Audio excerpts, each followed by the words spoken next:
I was able to start just making exactly what was in my mind again, and not having to speak with the textures of the time. Because, Cruel Summer is definitely Kanye West, and there's something kind of weird and off about Mercy, like when it has the high pitch. Kanye West didn't just post a few wild thoughts. He unleashed a full-blown digital hurricane. In the span of hours, his social media accounts flooded with over 100 raw, unfiltered posts, each one more explosive than the last. But the moment that made jaws drop came fast and without warning. Kanye threw a direct, brutal accusation at Taylor Swift, claiming she had been part of an intimate encounter with none other than Justin Bieber and Harry Styles. It wasn't a hint or a vague suggestion. He spelled it out in graphic, stomach-turning detail, leaving no room for misinterpretation.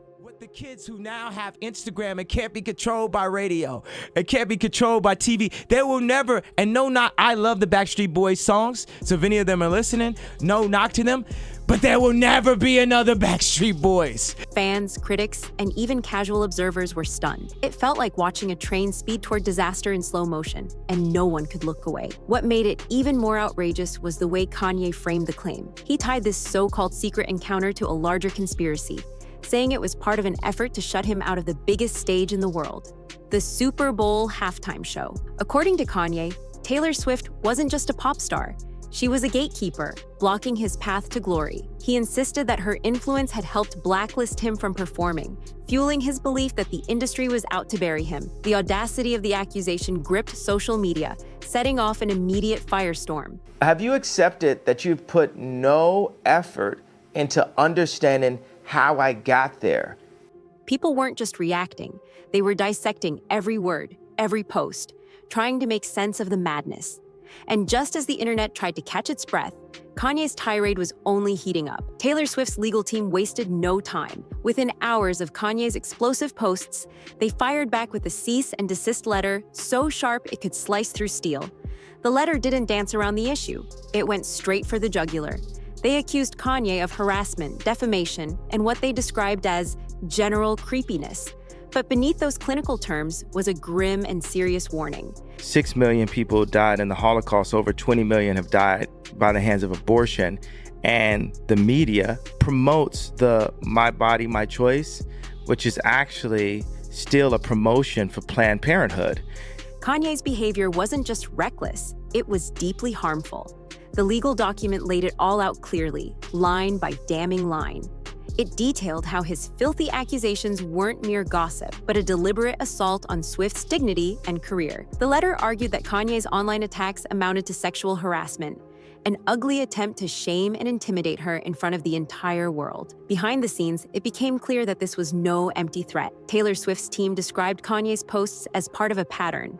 I thought it was good. I thought it was what I was supposed to do at that time. Yes. If I see something, I see an opportunity, I'm going to go for it. Yeah. You know what I'm saying? We only, we're all going to die one day. Yeah, it's true. So we live like that. Live like you could die tomorrow. Go for it. A calculated campaign to humiliate and discredit her. They highlighted how he didn't just insult her character, but dragged her personal life into the public eye with malicious intent. Every vulgar comment, every twisted accusation was designed to erode her reputation and force her into silence. But Swift didn't blink. While she personally stayed quiet, her legal team's aggressive move sent a powerful message. She was ready to fight fire with fire. The letter also demanded that Kanye immediately remove his offensive posts and issue a public apology, though anyone who knew Kanye knew compliance wasn't in his nature. I care about me. I care about my people. So it's for me to stand up. And God forbid I step on someone's toes while I'm at it. As the legal threat loomed, social media exploded. Screenshots of the letter and summaries of its brutal language spread like wildfire. Fans and legal analysts alike dissected every word, some calling it a career-ending blow for Kanye if he didn't back off. The drama wasn't just about celebrity gossip anymore. It had escalated into a high-stakes legal battle with Swift's reputation and Kanye's future hanging in the balance. And as the cease and desist thundered across the headlines, one chilling question lingered. Would Kanye fold under the pressure, or would he double down and push this war into even darker territory? 50% of Black deaths a year is actually abortion. It's not the cop with the knee. It's not black on black violence and gang violence. It's not heart attacks. It's actually abortion. Kanye West did not fold. He didn't hesitate. If anything, The legal threat from Taylor Swift's camp seemed to light a fresh fire under him. Instead of backing down, Kanye threw himself deeper into the chaos, dragging his past into the spotlight and weaponizing it in full view of the world. He began by listing what he claimed were the 3 moments that shattered his NFL dream, treating his followers to a twisted history lesson of his own downfall. First, he blamed his famous outburst during Hurricane Katrina, where he said on live television, You know, at the moment that people hate me the most for, at the award show, that was inaccurate. Whether it was a plan to give Beyonce the award at the end of we still haven't seen a video as good as that video. George Bush doesn't care about Black people. That moment had branded him as unpredictable, volatile. Second, he pointed to his open support for Donald Trump, proudly wearing the MAGA hat and embracing a president who divided the nation. Kanye described this as a scarlet letter in the entertainment world, an unforgivable sin in the eyes of mainstream media.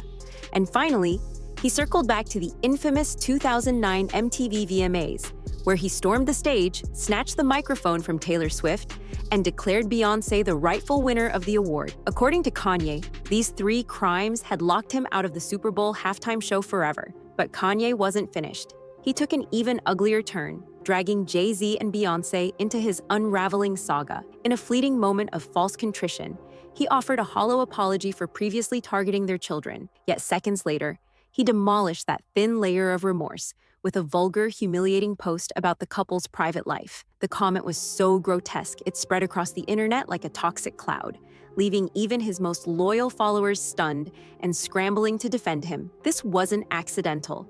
Kanye knew exactly what he was doing, daring the world to look away, knowing full well they couldn't. Then, in a disturbing mix of arrogance and desperation, Kanye started flaunting his alleged past flings like trophies. He boasted about being with Madonna and Ashley Olsen, dropping their names into the chaos as if it would somehow lift him from the wreckage. But these claims only made the spiral look more desperate, more out of control. At the same time, he played the victim, claiming the music industry had turned its back on him, abandoned him at his lowest, and left him to rot in the shadows. His post swung wildly between self-pity and bravado, making it impossible to tell whether he was unraveling or orchestrating a twisted spectacle. Fans watching in real time felt like they were trapped inside a storm with no end in sight. Each new post was like a fresh lightning strike, keeping the internet on edge. Legal experts warned that Kanye was steamrolling toward even more serious consequences, but he didn't slow down. He pushed harder, faster, as if he believed the only way out was through the wreckage. And with every word, every explosive claim, Kanye tightened the noose around his own career, leaving everyone wondering, was this a meltdown in motion, or was Kanye West building toward an even more catastrophic finale? As the dust refused to settle, Kanye West's tirade spun into something darker, almost surreal, as if reality itself was bending under the weight of his unraveling. What began as a reckless smear against Taylor Swift had mutated into a chaotic self-destruction tour, with Kanye barreling ahead like a runaway train. He wasn't just lashing out, he was detonating every bridge he had ever built, in real time, with millions of eyes glued to the wreckage.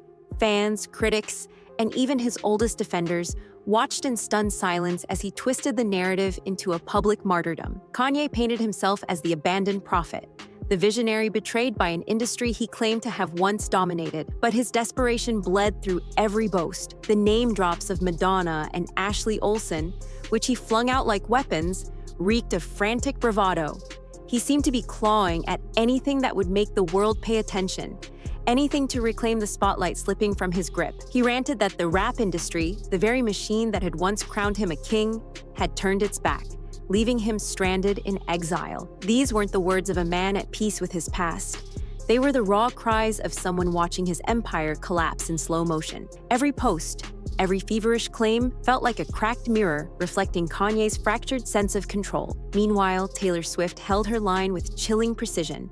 She didn't need to respond publicly. Her legal team had fired their shots, and now they stood back, letting Kanye bury himself deeper with every passing hour. Across the internet, her fans rallied like an army, dissecting Kanye's rants and amplifying the legal strikes Swift had already delivered. Comment sections turned into battlegrounds, timelines flooded with disbelief, and legal analysts openly questioned how long it would take before Kanye faced serious courtroom consequences. And yet, despite the avalanche of backlash, Kanye kept pushing.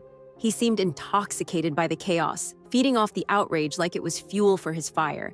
The lines between performance and collapse blurred until no one could tell if this was deliberate spectacle or genuine breakdown. What was once just another celebrity scandal had mutated into a gripping psychological freefall. Kanye wasn't merely provoking headlines, he was detonating them, one after another. As the world watched, breathless and horrified, waiting for the inevitable crash. In that moment, one thing was chillingly clear: this story wasn't ending, it was accelerating, barreling toward an unthinkable climax that no one could predict. But everyone could feel coming. And then came the quiet before the storm's next strike, a momentary pause that felt heavier than all the noise before it. Screens cooled, feeds slowed, but no one looked away. Everyone knew it wasn't over. Kanye had shown no signs of retreat, and beneath the surface, the tension simmered like a volcano ready to erupt again. Legal experts started to weigh in more forcefully, predicting that Taylor Swift's legal team wasn't just firing warning shots. They were laying the groundwork for something far more devastating: a defamation lawsuit that could drag Kanye into a courtroom and strip away what remained of his public defenses. Behind closed doors, the music industry was already shifting. Executives began to quietly distance themselves, partnerships dissolved in shadows, and Kanye's collaborators grew silent. Brands that once boasted about their Yeezy connections were now scrambling to delete traces of their association. Venues that might have booked him hesitated, worried about backlash spilling over into their own reputations. Kanye wasn't just fighting Swift anymore. He was waging war against a growing wall of silence surrounding him, and that silence was deafening. Meanwhile, Taylor Swift's empire only grew stronger in the wreckage. Her fans didn't just defend her, they turned Kanye's spiral into a rallying cry. Hashtags like #SwiftJustice and #Cease and Desist trended globally. Every update about the legal letter spread like wildfire, feeding a movement that stretched far beyond her typical fan base. What had begun as a celebrity feud was now a cultural flashpoint, with Swift standing at the center, poised, untouchable, and armed with the full force of the law behind her. The power shift was undeniable, but Kanye seemed blind to the tidal wave crashing toward him. He pushed forward as though he could shout his way out of the abyss, as though volume alone could drown out the consequences stacking higher by the hour. His posts grew more erratic, his claims more disconnected from reality, swinging between bombastic self-praise and bitter attacks on anyone he felt had betrayed him. He wasn't just burning bridges anymore, he was torching the entire landscape, leaving nothing but scorched earth in his wake. As the days dragged on, there was a creeping realization among even his most loyal followers. Kanye might not come back from this. Not this time. Not with the legal noose tightening and the industry turning its back. And still, the question hung in the air like thick smoke. How far would Kanye push before the final collapse? The world kept watching, breathless, caught between horror and fascination, knowing that whatever came next wouldn't be quiet, it would be an explosion, and no one, not even Kanye himself, would escape the fallout.